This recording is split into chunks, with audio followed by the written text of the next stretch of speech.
It's me, Rena, again, and welcome back to my channel, A Fairy Tale Mind in the Real World. Today I'm actually going to do a book review. Woohoo! First one I've done on this channel. I have a lot of books that I want to review for you guys. Just a note, I also have a blog, a book blog. I started it a long time ago, and I kind of have gone off and on with it because life happened and I wasn't inspired. I had a period where I had a really hard time reading and just couldn't write reviews because I couldn't read books. So my fairy tale blog, my blog is called A Fairy Tale Mind Living in the Real World. I will try to remember to post a link in the description below so you can go check that out if you want. I have quite a few reviews on there.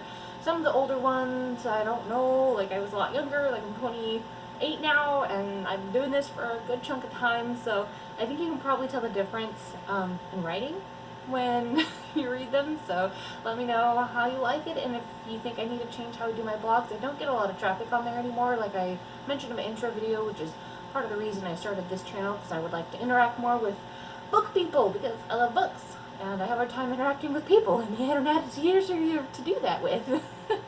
So without further ado, let's get into this review. We are going to talk about Stain by E.G. Howard. Okay, A.G. Howard. A.G. Howard. So this is a library book, as you can tell, because I don't like to buy books unless I know I like them, which I will be buying this one. I have not read books by E.G. Howard before. I know that she has a series based in Alice in Wonderland, and I have not gotten to that yet. I haven't necessarily heard anything about her before. This book, I love retellings of fairy tales, and this one popped up and I was like, oh my gosh, Princess and Pea, like that's not retold very often. So I thought it'd be really intriguing. Plus this cover, I mean, how can you not just love that cover? That's gorgeous. Plus it's like, this is a thick book. Like retellings of fairy tales, they don't often become thick books. They're more often than not a little bit thinner. Let me grab one real quick as an example. Copy. Okay. Here's a few of my favorites. There's Beauty, A Retelling of Beauty and the Beast by Aaron McKinley. That one's pretty short. It's only, now this is like my all-time favorite Beauty and the Beast retelling. It's 247 pages long. This is Enchanted by Alethea Contis. This has like a ton of fairy tales wrapped up in it, which I absolutely adore. And my cat is meowing again. Hold on. Pippi, you have to be quiet. I'm making the video. She won't be quiet. But there's 346 pages in Enchanted. I know. Hi, baby. Hi. Yes, she's a noisy one. She likes the attention. Lily's actually laying on my bed next to me, and she was in one of my previous videos. She kind of snuck it in the bookshelf, so watch for her in the unboxing of the Fairy Loot. If you haven't watched that one yet, she'll be right up there. Hi, kitten. Sorry. This is Stitching Snow by R.C. Lewis, and this one, I guess this is an ARC, which I bought at a bookstore. This book is 328 pages, so comparatively, Stain is, I feel like it's like 100 pages longer at least.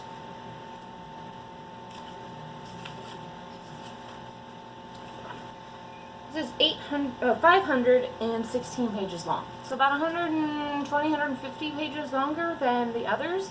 So, you know, that's a good chunk. Like, this is about as big as my Aragon books almost. So, it's a pretty hefty book. It was a great read. So, I guess I'll just kind of go through a bit of a synopsis, and then I'll kind of give you my feedback. I'll try not to do anything too... Oh, wow, I have all 3 cats in here. I think you guys will be sad if I did not show them all to you. So let me do that real quick. Okay. Pippi, here's the noisy one. Look at her face. Isn't that cute? This is a cat review now instead of a book review. Yes, Pippi, you're adorable. I love you. Now, the kittens don't really like getting picked up. Come here. Here is Peony. She's my little cuddle monster when you're sitting down. Oh, Lily's my chunk of... Sorry, there's plastic. She likes being held even less than Peony does. Come on, look at the... I just stepped on Pippi. There you go. Okay. Those are all my cats. Hope you like them.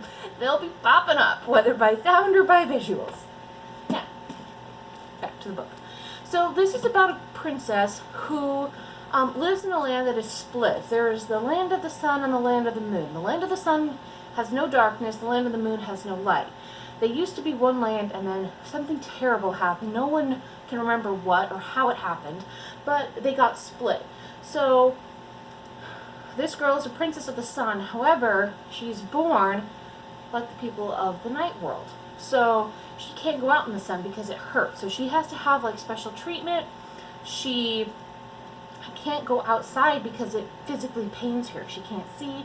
She doesn't even talk. She only speaks in like trilling sounds. So it's very hard life for her, except for, well, until her father. It's difficult, but she's happy until her father dies. And then her aunt takes over.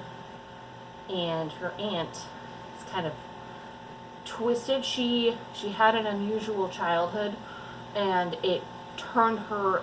She could have chosen to go two ways, and she chose to go kind of the bad route. So she technically dug her own grave, but it's so, once you read her backstory, you kind of have more empathy for her.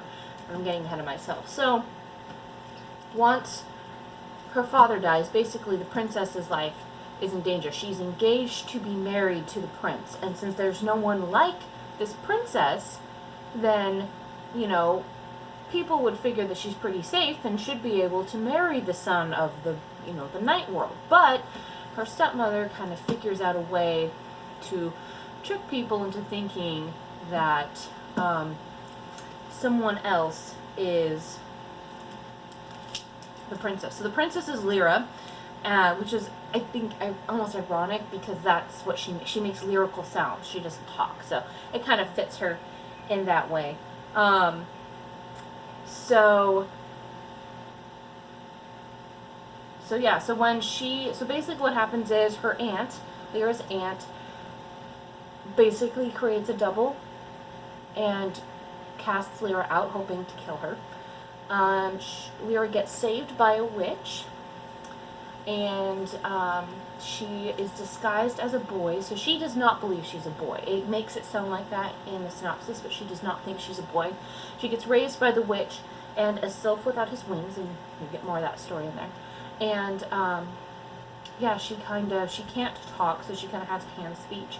So she basically spends her kind of teen years getting raised by the witch and living kind of in the black market area, because there's a black market for night stuff for the day world and for day stuff for the night world. So they kind of live in that kind of area. So she's raised, and she has to be tough. Like, as a princess, she was protected, but as this boy, she has to learn how to fend for herself. She has to become tough. She has to endure, become really strong, because she can't be a pampered princess anymore because she wouldn't survive. So the witch, who knows exactly who Lyra is, what's going on, and is trying to help Lyra in any way she can, she actually takes Lyra's memories away, because that way she can't be found, and Lyra, basically, so she can't be found, because if Lyra doesn't know who she is, then she won't act like the princess that she used to be, and the aunt can't figure out that Lyra didn't actually die. So then, basically, it's how the Night Prince, who was actually, he was born kind of for the day world, so they were kind of switched at their birth, which makes them, of course, perfect for each other, and basically what is thought is that the marriage of the day princess and the night prince, who are the opposites of the world, bring them together will heal the land. And whew, baby, it's a bit of a journey for them to get there, because the prince has never met the princess. He's never met Lyra, so he doesn't know that it's an imposter when he eventually does meet her. But he's met Lyra, he just doesn't know that she's the princess, so it's kind of convoluted. This story is so long, but it's good. I'm sorry, I'm not doing a very good job at keeping coordinated here. So back to the story. So essentially what happens is, in the end, everyone ends up in the night world, and things happen. I think that's pretty non-spoilery. So I'll just leave it at that. for the non-spoiler part. I love this book. It is not a quick read in the sense that there's a lot of information, but it's not necessarily an information dump, because I feel like when there's an information dump, your brain gets overloaded. This was given gradually enough. It was done in a good enough way that I did not feel overwhelmed while reading it. And one of my things is I am a very quick reader. I've always done things quickly. I just like to do things fast. And this just, it wasn't hard for me to read it and like skim read like I usually do. Like, I could do that, and I didn't miss anything in the story. So it's not a huge information dump, but it's really well written. The story is so fleshed out and thought out, and it's so intricate, and I just was like, oh my gosh, what's gonna happen next? Sorry, cat wants up, hold on. So the story is so well fleshed out, and the characters are so well developed. Like, you really get to know these people because you get to spend so much time with them.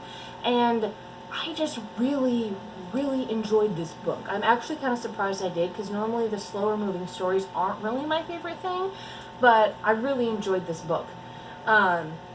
So I'm going to go ahead and go into the spoilers now. So if you don't want... Pippi wants out now. Hold on.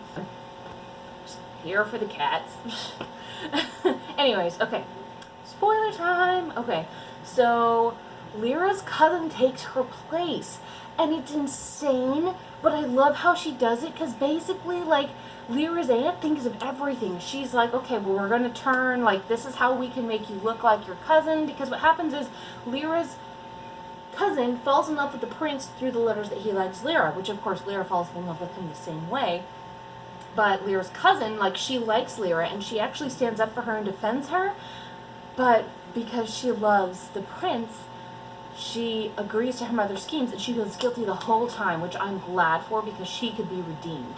The stepmother really can't, and for reasons you'll find out later. But, so she figures out how to not only dye her daughter's hair.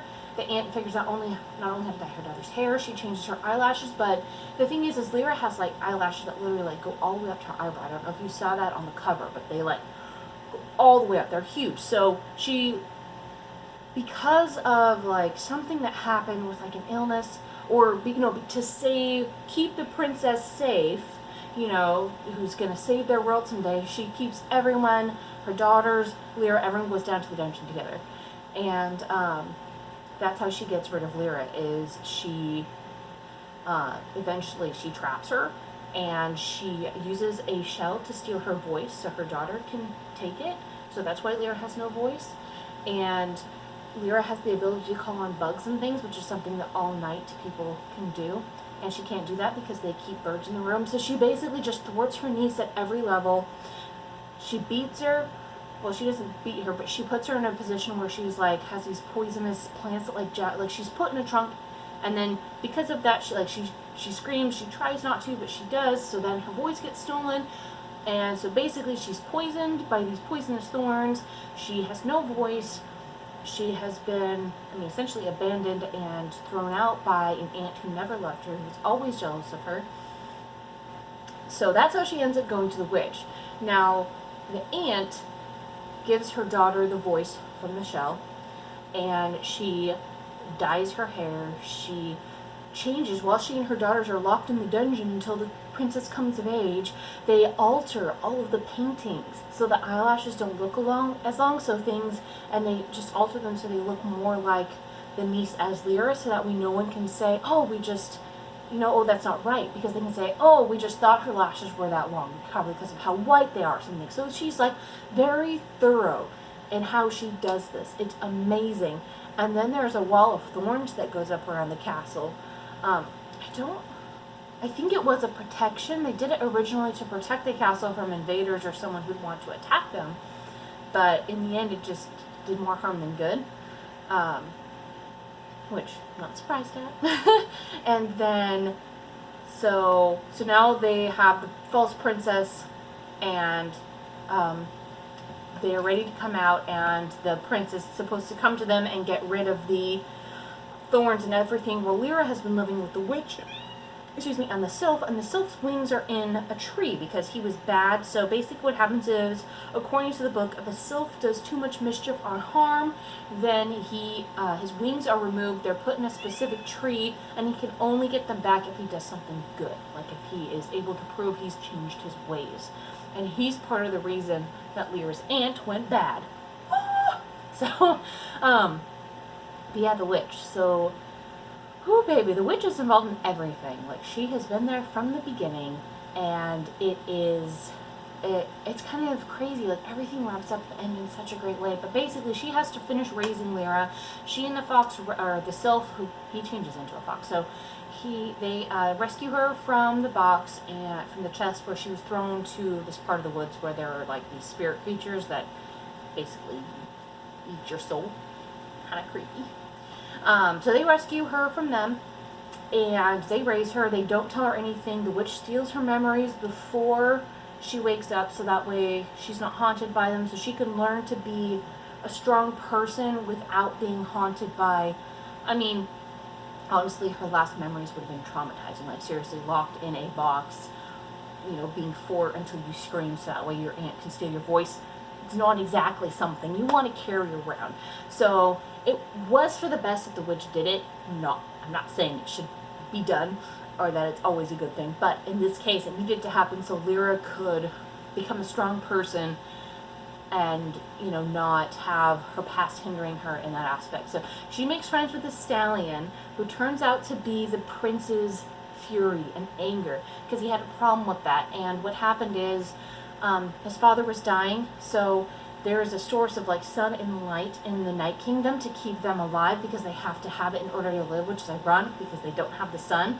So he basically absorbed it, because he wanted to save his father, and he still couldn't, but they had to purchase terror, otherwise it would take over him. And he's already started to like turn, I think, into stone or metal, in some cases on his body, because it's slowly taking over. So they cast his terror out, or his fury out, so that way it wouldn't overwhelm him, and so he could be alive for longer until they figured out how to fix the problem. Or I think technically the princess is supposed to heal him. So yeah, it's, like I said, it's super involved. Like, there's so much to the story that I love. Like, the fact that he had a Pegasus, and it's shaped in a Pegasus, and it's like, so she falls in love with the Pegasus part, like the terror part of him, so she knows him kind of, the prince kind of, and then eventually they meet, and he's absorbed back into the prince. And so then she like kind of falls in, you know, and then so she has to get to know the prince, and not just, it's so good.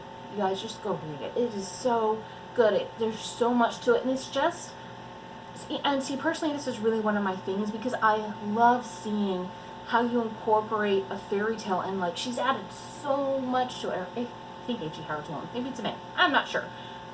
They've added so much to the story. Like, it's so detailed, so involved. I just love it. I love how it's like, it's the princess and the pea, which it is in the end, because what they're asked to do is to lie on a bed of, because the thing about the Night Kingdom is there's like thorns. It's a really hard life, and you have to be tough. You cannot be a delicate little creature in the Night Kingdom, or you will die. Like, women, children, doesn't matter. Like, they all have scars they're proud of, kind of different from, you know, how Lyra was technically brought up, which is why it's good she went with the witch. But as strength things, I guess, I don't know, they would have to lie on like a bed of nails and then be closed in and just lay on that like all night. So that was the test. Instead of a pea, it was on the things. And yeah, it's just good. It's so good. I thoroughly enjoyed reading it, seeing how the princess and the pea was incorporated, but seeing the story fleshed out. I love fairy tales being fleshed out. That's one of the most fun things for me. So yeah, so yes, Staying by H.G. Howard. Go read it. It's an excellent book. It came out fairly recently. I don't remember exactly when it was published. Let me see if I can find right here. Oh, so here, let me read this dedication to you, because it's really good. It says, I dedicate this fairy tale, fraught with grit and thorns, to those who delight in strange magic and dark sensibilities. May your creatures grace your slumber with moonlit-gilded nightmares, and may my characters give wing to aspirations as bright as the sun. Absolutely perfect. Where's the publication page? Pass it, no? It just says 2019. So it came out this year sometime, but I don't know exactly when. So I might try and put that in the description. So thank you for watching. Don't forget to like, comment, and subscribe. Let me know if there's any other books you want to see me review. If you want my cats in other videos, I'll try to include them, but I promise nothing because they're cats and they do what they want.